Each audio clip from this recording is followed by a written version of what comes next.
Back in 2016, I was scrolling through the sports section of my TV's catalog and I stumbled upon something mildly interesting.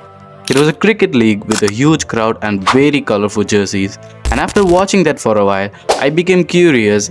A cricket match that isn't international, or a one day series, or IPL? What could it be? The curiosity got the better of me, and I googled what I was watching. It turned out to be something called BBL or the Big Bash League. I just assumed it was Australia's IPL, which is technically right though. And after I saw that, below the search bar of the BBL, there was also another league called the PSL. Oh, Pakistan's IPL? Nice, I thought to myself. Then I stumbled upon another, BPL, Bangladesh Premier League, and so on and so forth. After that, I was overwhelmed with the amount of things I've discovered about T20 cricket leagues. It was nice, it was helpful to the game, and gave more engagement to cricket viewers, and most importantly, it gave us entertainment. Now, skip to 2025. There's like 4 different cricket leagues going on at the same time. I wish I was lying, but I'm like dead serious. There's like 4 cricket leagues going on at the moment you're watching this video. In today's video, we're going to analyze and rant about the most useless T20 leagues around the world. This is WCA. Cue the intro.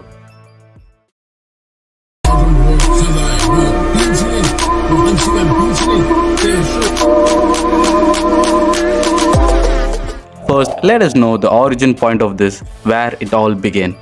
It is 2006 and this guy, Alan Stanford, who is now a convicted criminal, had started the first ever T20 tournament. You may think, wow, this guy probably is a visionary. He had trust in T20 cricket before anyone did, but sadly, no, not really. He created Stanford 2020 for a money laundering scheme from his different underground activities. What a mess. So, unfortunately, the first ever T20 competition wasn't really a great of a start. So, let's move on to the first ever origin of the true franchise league cricket. It was the year 2007 and the Indian cricket legend Kapil Dev and few of his colleagues back in Z Entertainment had proposed an idea for a T20 based cricket league in India. They created the ICL, which is the Indian Cricket League, which had 9 teams participating and also included 4 teams out of Indian origin. And though fans seem to have welcomed it, the BCCI did not feel the same. So they issued a statement saying, if you play in the ICL or the Indian Cricket League, you will not be considered for national team selection. So eventually, with the exit of many players, the brief stint of ICL came to its close in 2009. While this was happening, back in 2007, India was facing off against their arch rivals Pakistan in the first ever T20 World Cup final in Johannesburg. And you know what happened next? After this, the BCCI Vice President Lalit Modi announced the arrival of a franchise-based T20 cricket league, and fans were hyped. Come 2008, the first match of IPL, the entire world is watching and curious on what it could offer. And Brendan McCullum comes out to bat, and as they say, the rest is history. Since 2008, the profit that IPL brings in has increased drastically from 2 billion US dollar as its brand value in 2009 to 10.7 billion in 2023. And in just 1 year, IPL saw an increased brand value of 13%, making it go from 10.7 billion in 2023 to 12 billion in 2024. IPL is also the 4th most successful sporting league in the world and people love it. While some may have a difference of opinion, there's no denying that IPL has paved way for cricket to reach a wider audience and give chance to underrated players to prove themselves in the big stage. Following the success of IPL, Cricket Australia created their own version of it and named it the Big Bash League in 2011. And Bangladesh soon followed in 2012, creating the BPL. The Caribbeans also followed, creating the CPL in 2013, PSL in 2015, and so on and so forth till South Africa 20 in 2023. And after all these leagues have increased cricket's popularity worldwide and the engagement significantly, there is no denying that it also has its own set of downsides to it. In 2025, I just feel like franchise cricket has taken over regular cricket. And unfortunately, the most affected by the growth of T20 based franchise cricket league is cricket itself. Since 2022, franchise based league crickets have been grown in popularity and demand steadily and rapidly. While following the growth of T20 league based cricket, there is also a steady decline in one day cricket. The matches frequency of one day cricket between top nations have declined rapidly and steadily. Right now, I just feel like there's a new T20 league every second Tuesday of the month, and it's not entirely a bad thing. Take, for example, the NPL or the Nepal Premier League. The people of Nepal deserved their own cricketing league, as they only get to see their national side perform and not much after that. Additionally, they don't play Test cricket. So, NPL is sort of a way to ignite the love the Nepali cricket fans have. And with the inclusion of star cricketing talents like Shikhar Dhawan, James Neesham, Martin Guptill, Ben Cutting, and more, it definitely increased the love Nepali people had for cricket.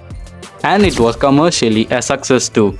The same could be said for MLC or Major League Cricket, which takes place in the USA, and additionally, they have 4 IPL based teams. While franchise based cricket leagues may have its positive, it also has its negative, starting with the useless leagues. I remember back in 2020 when Road Safety Series was announced. And I'll be honest, I was kind of excited to see Sachin Tendulkar bat since I didn't get to see much of Sachin Tendulkar. So it was an amazing opportunity to watch the Master Blaster bat again. And the series ended and India won, blah blah blah. And then they announced season 2. Wait, I thought it was supposed to be a one off. Why is it getting a sequel? And then there was Legends League Cricket. Who is honestly watching this? I get the feeling of seeing your childhood hero retired now and take up the bat once again, but seriously, they're called retired players for a reason. I'm not saying since they retired they should not play cricket again. It's more of a broadcasters are playing strings on the fans' heart like Irfan Pathan is playing cricket again in the big stage. Don't you want to see that? And the nostalgia gets to them and they end up watching it back. At least I get that, but what the fuck is Indian Street Premier League? Who is watching this, bro? Genuinely, who enjoyed this? Now, don't get me wrong, I get that it gives exposure to new and talented players, but like, it's too much now. It's as if Faf du Plessis said in a press conference a couple of years back.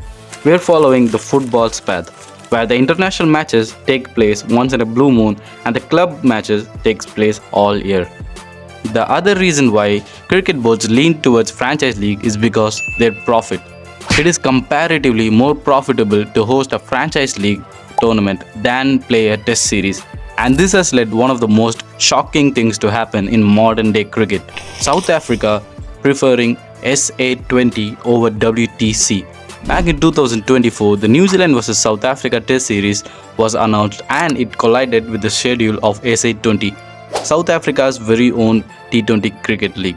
So what did the chairman, the legendary batsman Graeme Smith, who has over 9,000 test runs for South Africa, do in this situation? He sent a bunch of undrafted and inexperienced youngsters all the way to New Zealand, while keeping the top South African talents play in the SA T20 league. It was really sad to see things happening as a cricket fan, but if you see the situation from Cricket South Africa's point of view, it does make a lot of sense. Cricket South Africa reportedly made a profit of 815 million rand, approximately 45.6 million US dollars in 2023 to 2024 of cricketing season, as compared to the substantial loss of 538 million rand over the past 3 years. So yes, it was a good decision for South Africa management to prioritize franchise cricket financially, but by this we may even say they've disgraced cricket as a whole. In my opinion, franchise cricket leagues are a great way to grow and increase engagement towards cricket if done in a right way. But it also does cause a bit of inconsistency in international cricket, as players like Trent Bolt prefer leagues over national contracts, mostly due to financial reasons. So let's hope ICC quickly finds a solution to this problem so we could enjoy cricket the way it is supposed to be enjoyed. A bit of this and a bit of that. Well, that's just my thoughts on T20 cricket. So let me know your opinion in the comments below, and thank you so much for watching this video. This is WCA. See ya.